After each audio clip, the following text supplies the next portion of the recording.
139, I'm Doc. I'm Don Vito, what's up? Welcome back, everybody. It's your girl, Callie. Right now, we about to hear a track from Haddy Rack. Let's go, Haddy Racks. Let's get it poppin', turn it up. Haddy Racks. Give me some volume on that Haddy Racks. Let's go. Turn it up. Come back yo, I see soft niggas get a pass only because it's brother good. I watch niggas crew hop and claim another hood. I seen bitches get they man killed in the left end and reminisce about him while she fucking his best friend. Girls turn to hoes once they pops was missing. Came to pussy, a nigga on the block was hitting. Niggas come home with scars that they caught from a jail wall. Yeah. They caught from a jail wall. Yes. Haddy Racks, what up? Yo, what's up? Okay. We are excited, everyone. Yeah. To welcome our second guest of the night, all the way from the Boogie Down Bronx, debut album, Resume. Please welcome Haddy Rack. Haddy Rack, what up? Thank you. The resume, huh? That's a fact. Okay. So what's up, Haddy? We know you from the Bronx. What's up, Callie? What's up with you? Are you still there? Nah, I'm in the Bronx, of course, but I live in Harlem. I've been living in Harlem for like 15 years. Okay. You know. So tell us a little bit about yourself. Like, how was your upbringing? My upbringing was cool. It was pretty much like everybody else that's probably in this room. Just, you know, now we doing the music thing and focusing on that. Channeling our energy on the music right now. So how'd you get the name Haddy Racks? Oh, I'm Muslim, so in Islam, Haddy mean God. And Racks, you know, we all know what Racks means, so it's like the God to get money. Right. Okay, I like that. Yeah, thank you, big bro. So how long you been rapping? I've been rapping for like taking it serious. I've been rapping since I was a baby. My mother is into music and all that. But as far as like me being someone that people recognize as a public figure, especially in New York City, I would say, I don't know, man. But as far as me being notarized, I would say like the past maybe 5 years. But I've been rapping forever. But as far as me being someone that people acknowledge, I would say like 5 years. So how you get to that point people acknowledge you? What sparked that? I always had a name, you know, throughout the streets, just in general. And then when I started taking music serious, I would be rapping like everybody else. But then it was like I started working with my man Buck Wild from Digging in the Crates. And when we did that, we started getting records played on the radio and all that, Source magazine. And then I kind of fell back, and then a few years later, I hooked up with Mike's son. We did something called New Bronx City in the Bronx. It was me and a few other guys from the Bronx. And when we did that was when people was like, yo, who is that Haddy? You know what I'm saying? Who is that? Who is that dude right there? So that was when my career started to excel. All right, so look, you shouted out Mike's son. We had Mike's son on the show about 3 weeks ago. Shout out to Mike's son. Shout out to Mike's son.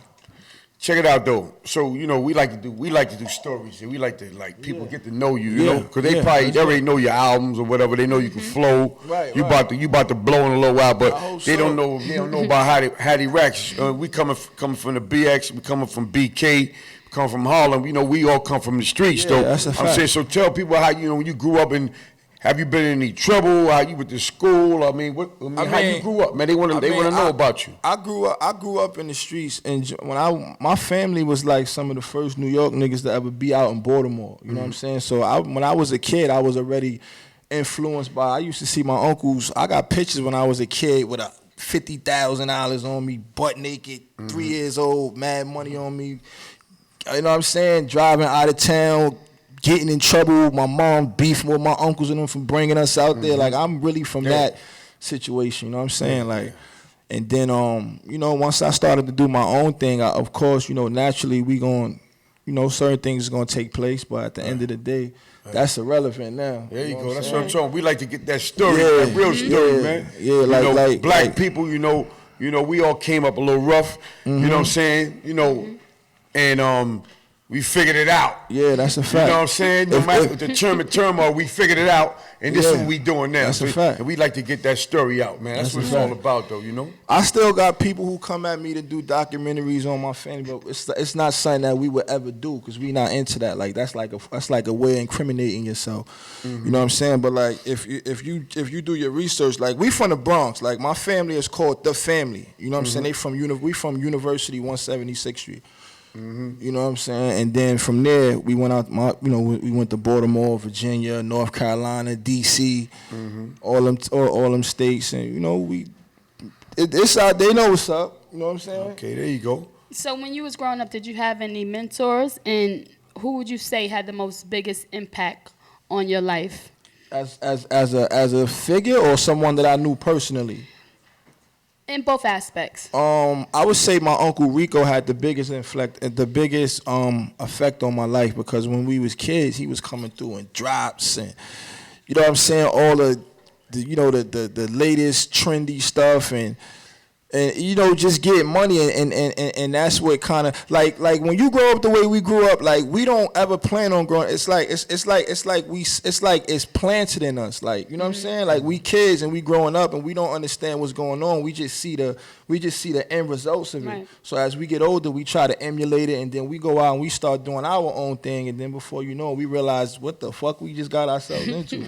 So my Uncle Rico is one who really had a mega influence in my life. To this day, my uncle been dead for 20 years, but to me it's like it felt like he died yesterday. That was the impact that he had on my life. Yeah, because rap, rap is like reality of it is. Of how you grew up or what you did or what you know or what you heard. That's a fact. That's why I wanted to go to the story because before you decide to say, you know what, I'm gonna take this rap game serious. Yeah. Now what you writing and all that, you writing about shit that you done did or shit that you heard or shit that you know, but it's real shit. You know what I'm saying? And people need to hear that. You know what I'm saying? Yeah, I mean, like with me, like one of the main reasons why I really focus on music and just finding a way because I get about 10.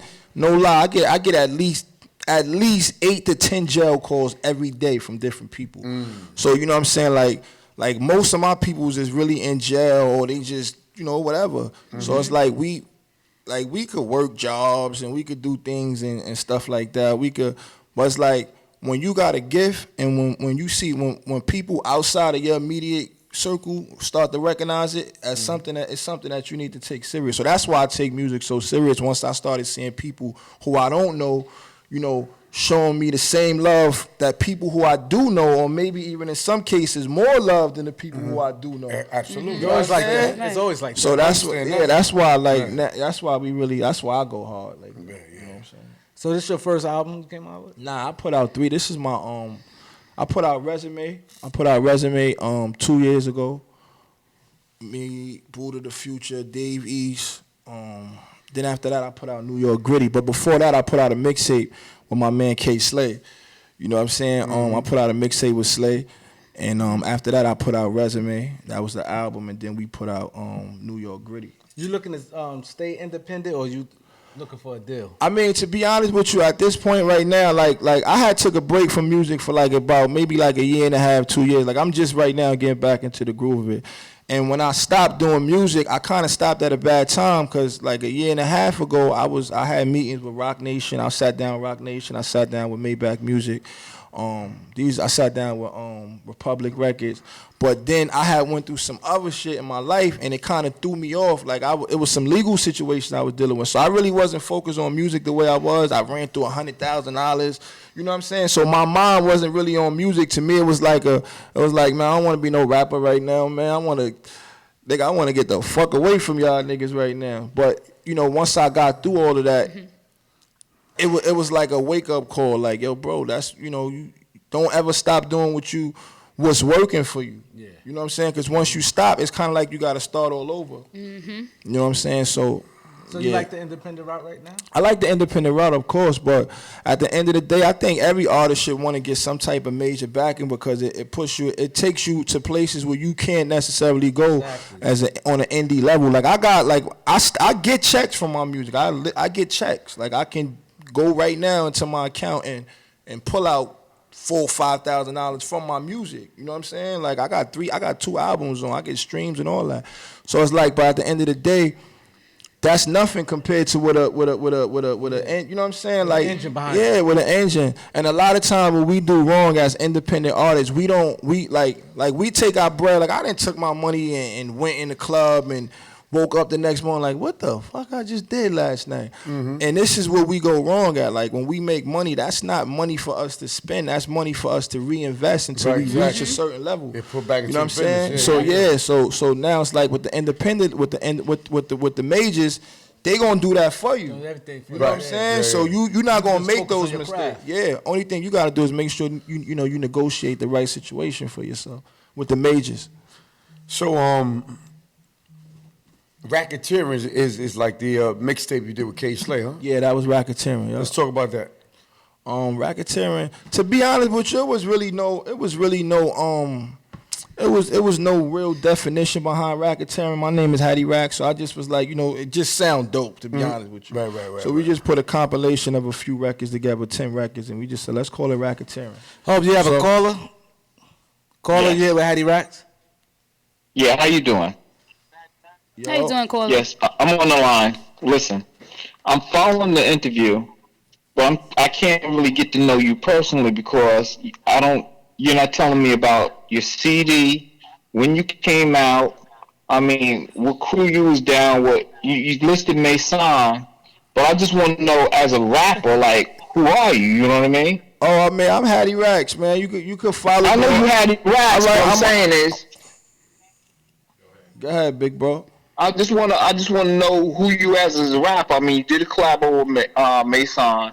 You're from the Bronx, but what particularly part are you from? What part of New York? I'm from. I mean, 917, Brooklyn or whatever. You know what I mean? I'm from the Bronx. I'm from University and 176th Street. Okay. I'm from the West Bronx, and then I'm gonna give you my whole rundown now.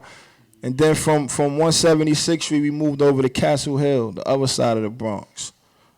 You know what I'm saying? Then after that, I put out several albums. Resume, if you go right now, what kind of phone you got? What kind of phone you got? Smartphone, man. You got a smartphone, so you got an Android, you got an iPhone. You got an iPhone, you go on iTunes. If you got an Android, go to your Google Play, download Resume. That's my whole introduction, my whole life story. After you listen to it, I want you to send me a DM on Instagram and let me know how you feel about me. Okay, cool. My man, what's your name? That sometimes you have rappers get on and say, yo, I'm from the Bronx, and you listening to them, and it's just the Bronx. I want to know who you did your mixtape, who's your DJ. I mean, He right you about in the that. club. You're right. You know what I mean? Because all too often you got cats from the Bronx. Yo, I'm an MC. I'm from Castle Hill. But did you put in work as an MC? I mean, how's your lyrics? I mean, if I put in your mixtape CD, I mean, you got fire. You know what I'm saying? I hope so, man. I hope so, man. You got to be the judge of that. I can't tell you that. You got to listen to it. Let me know what you think about it, big bro. Because I want to know your pin game. I mean, is it fire? I mean, you know He what gonna I'm spit saying? something in a minute. Stay tuned. Just keep watching Stay this tuned, interview. caller. Stay Coming. tuned. I appreciate you though, calling. big bro. But that definitely All right, a we good question. good. But stay tuned. He gonna spit a fire freestyle, during the interview. So just keep listening. That's my man. So, my man. Haddy Rack, so what's up? Let's talk about the album, New York Gritty. Oh, New York Gritty. When we did New York Gritty, you know what happened with New York Gritty? After I put out Resume, I went on the road. I started traveling state to state. We put together our own little situation. We was in we went through Florida. I went through mad states, but when I went to Florida, I performed. Shout out to my man Bigger Rankins. I went to a place. They got this award called the Diamond Awards out in Florida. Shit is crazy. I never seen nothing like this in my life. You know what I'm talking about? It's crazy. Like on an independent level, like I'm talking about mainstream celebrities pulling up. Like it's crazy. Shout out to Bigger Rankins, Rap Juggernaut, and all of them out there. And when I went there, after I done toured all through the states, traveling up and down I-95, when I went to Florida, and I had a record called Where the Bronx At, and I performed the record. and the whole club is just looking at me like. So I'm like, damn, these niggas ain't feeling me. But I'm still rocking like, okay, I gotta keep going. So when I get off the stage, at first they chilling and then they start clapping, but I'm thinking it's the regular. So when I go down, the whole club came at me. Boom, yo, I ain't know you from New York. Yo, that's that gritty New York we've been missing.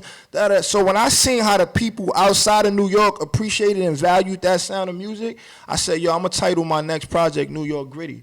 Cause it's that gritty New York sound. It wasn't like when I put out Resume, a lot of people wasn't making records like that. Nobody was making like niggas wasn't rapping.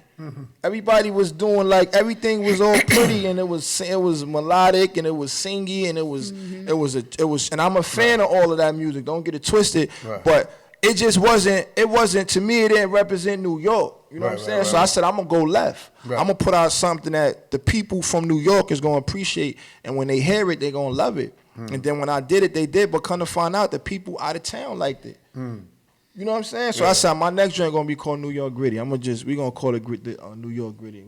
So that festival you was at, it's every year? Yeah, it's every year. It's called the Diamond Awards. It's crazy. It's a 3-day event. First day they do like I was out there in Jacksonville, Florida. I'm from New York. We do what we do in New York, guns, all that type of shit, but we ain't out in the open like that. In Florida, them niggas just walking around with pumps, shot with choppers. I'm like, these niggas just crazy out here. You know what I'm saying? Charlamagne said Florida and the Bronx got the crazy. Nah, the Bronx can't fuck with Florida. My man, rest in peace of my man Rambo Slice. He got killed a year later. I met him out there. When I went with him, like my man Wild always told me, shout out to Wild, I'm from Rough Ride. Wild said, anytime you go out of town, make sure you link with the right people and you tell them to bring you through the trenches, go through the hood. Those are the people you got to touch. Touch your people, your fan base, your audience. So I hooked up with my man Rambo Slice, official. The nigga was official, God bless him. Brung me through the hood. When I get in his car, you know how you got the car, you got the shit in the middle, you got the passenger seat, you got this nigga got a big ass, I don't know what the fuck that shit was. So I'm like, I'm not getting in that shit, but I'm getting but that's how they do out there. They ride around like that. Come to find out, that's what they do. So that's when I was like, if these niggas appreciate the New York, like we going gritty with it. You know what I'm saying? So that award shows every year is invite only? I'm not sure if it's, my bad, I kind of lost my train of thought. So what it is, it's a 3-day event. The first day, they bring you, we went through the hood, we went through all the bar, all the hood niggas is in the barber shops, in the malls, we went through all of that. The second day, they do like a performance, because they got people from all over the state, so they do performances and all that. And then on the last day, they do the award show. Now with the award show, I'm talking about Jeezy pulling up, T.I. pulling up, what's my man name? YF and Lucci, all these dudes. Like I knew Lucci before he was Lucci, cause I met him at the Diamond Awards. You know what I'm saying? Like that's how big it is. Years. Yeah, I went there. I only went there one time. I went there like 3 years ago. That's when I became aware of what it was. It's dope. It's dope. So would they invite you? They heard of you? Yeah, my man. You nominated for an award like that? I wasn't nominated for an award, but my man Bigger Rankins, he's the one that he does the whole event. I had went out there with my PR during the time because my whole game plan was I wanted to go out of New York. I didn't want to be in New York no more promoting my music. Once I put out Resume, I seen the response I was getting from out of state. I broke out. I literally went out of state. I went to Vegas. When I was in Vegas, they had something called the Agenda show. I got to meet. That's how I really started getting like cool with people in the industry. Like all of these people who want to meet and be in the club with, like, nope, they don't. Nobody cares about that. Most of these people be at these events, but they be out of town with it. Or New York niggas don't want to leave New York. Yeah. I know people from the Bronx that can't name one that never been in Brooklyn. Yeah, that's true. I'm glad you mentioned that because my question was gonna be, out of all the albums that you put out, which album sold the most and which city showed the most love? Because, they always say, like, New York is the hardest, people don't really show love like that. You get the most love out of town. But who you think, out of all the cities, out of all the albums you did, you got the most respect and love out of? I put out 2 official albums. The other ones was mixtape. But as far as the albums, I think New York Gritty, like, that's the one that, like, that I kind of, cause you know, once New York Gritty came out, I kind of had a small platform where people kind of was aware of me. But the towns that show me love is Atlanta, Philly, Connecticut, New York, and Chicago. All right, so I know you have to go soon because I'm watching the time. We good though. We good. I'm in the studio right now with Havoc. Me and Havoc is working on a project right now, so it's like, yeah, me and Havoc. Shout out to my man Havoc. Is this the visual mixtape you guys doing right now? Nah, the Mixtagram. I'm actually putting that out on I think the 5th. I'm dropping that. The Mixtagram was something that I created when I was in Vegas. I had like probably around that time, I think I had like 15,000 followers on Instagram. So I was saying to myself, like, where I get the most love at is on Instagram. So I was saying, you know what, let me do something different. Let me do a project that's strictly for Instagram. And I was like, what I'll do is during that time, Instagram, they had just allowed it where you can make 1-minute videos. So I was like, I'm going to do like a mixtape on Instagram. Right. So I created the idea, whatever. We went to the studio, recorded it. And then I hooked up with my people from Bossip.com. And then Bossip premiered it. And then the second one, I got my people from XXL. They premiered it. And then once XXL premiered it, everybody started asking me about it. So I want to hear some of that New York Gritty, man. Because the way you was just, you kept talking about that, like that New York Gritty, like that thing was like serious or something, man. Let's hear a little freestyle. New York Gritty. That should change the game, right? Yeah, New York Gritty. Yeah, some New York Gritty. Just I about to drop this little freestyle real quick. Okay. Man. Come on, Haddy. You about to drop this freestyle real quick. Haddy Racks, man. We hear some of that New York Gritty, see man. what I got for y'all. The Florida boys changed their mind when they heard about that New York Gritty. Yeah, when they heard that, they you know. But let me see. I go. I was told if you a real nigga, you don't gotta say it. And if you pull that thing out, you know you gotta spray it. Don't come around with that chain. You better obey it. My niggas will rob you. I just gotta okay it.